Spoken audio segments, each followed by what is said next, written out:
Hey Bible readers, I'm Tara Lee Cobble, and I'm your host for the Bible Recap.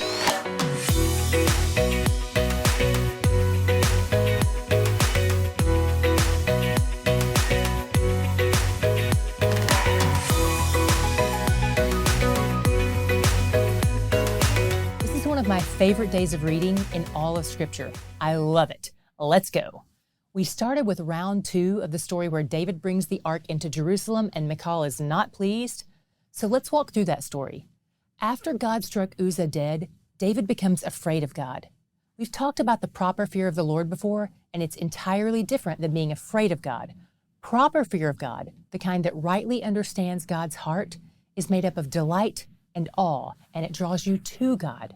But this fear, the kind David feels, drives a person from God. David doesn't bring the ark to Jerusalem. He keeps it at the house in Obed-Edom instead. But then, once David sees how God is blessing the people who are near to him, his fears are dispelled and he remembers who God is, so he proceeds with bringing the ark to Jerusalem. When we get into the city, we encounter Michal and her displeasure. What's interesting right off the bat is that the text calls her Saul's daughter, not David's wife, even though she's both. But this focus gives us a bit of insight into their relationship. She and David have a really rocky past. Her father even gave her to another husband, and then David took her back. And of course, there's the ongoing rift between David and Saul that may have affected how she viewed David and even how she viewed the ark as well. The ark was never important to her father when he was king, so why was David making such a big deal about it? We can't know exactly what she was thinking, but there's enough backstory for us to have a handful of possibilities. So here's the scene. David comes dancing into the city wearing a linen robe and a linen ephod, so he's actually quite covered and not naked at all, despite what she says. She seems to be really displeased that he's not covered with the royal robes. Maybe that goes against the royal protocol her dad kept, or maybe she thinks he's trying to look humble, or maybe she's still bitter at him for everything that's happened in their marriage, or even for marrying other women. We have no idea. David responds that he isn't concerned about what other people think. This is just between him and the Lord. This was his motivation, and she could expect that he would humble himself in even more ways that don't fit with the expectations for royalty. Scripture notes that Michal didn't have any children. This could be because God thwarted her, but it might also suggest that there was a rift between her and David that never got resolved to the point of intimacy. 2 Samuel 7 is one of the most important chapters in all of Scripture. It starts out with David wanting to build a house for God. He talks to the prophet Nathan about it, and Nathan basically says, "Totally, do whatever you want." But it turns out that Nathan spoke too soon, without seeking God. You may hear people say to follow your heart, but even the man after God's own heart doesn't get to follow his heart. And he doesn't always get everything he wants. We know this because later that night, God corrects Nathan's advice. So Nathan goes back and tells David, "Oops, don't follow your heart, follow your God." And by the way, God says the answer to this prayer is no. But this no is followed with good news, including what's known as the Davidic covenant. It has 2 parts to it, David's dynasty and Solomon's temple. God's like, I know you want to build me a house, but I'm going to build you a house, not an actual house, but a family. And one of your sons in this Davidic dynasty will build an actual house for me.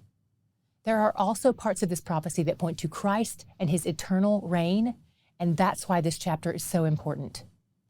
David basically responds with, "Why are you so nice to me? I want everyone on earth to pay attention to how nice you are so they can see what you're really like, because this promise you made me shows us a lot about who you are."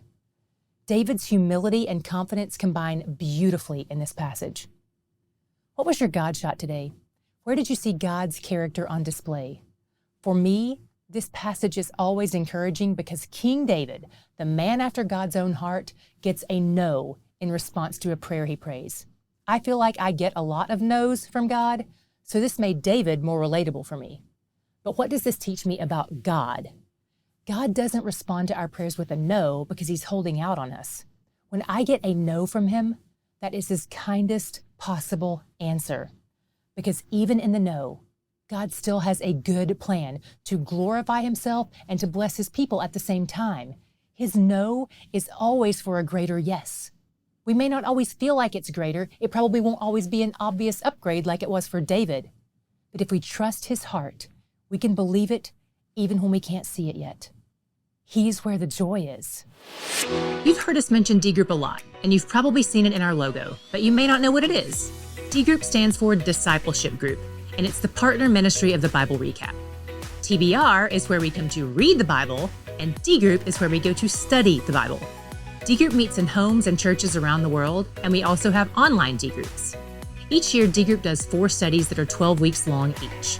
We like to have 2 studies that are deep dives into a specific book of the Bible, like Genesis or John, and 2 studies that focus on a specific theme or theological topic from Scripture, like the fruit of the Spirit or the Trinity. If reading the Bible has made you want to study the Bible, great, we love doing both, and we want to invite you to join D Group. Visit mydgroup.org/join to find out more info. We've also linked to it in the description box.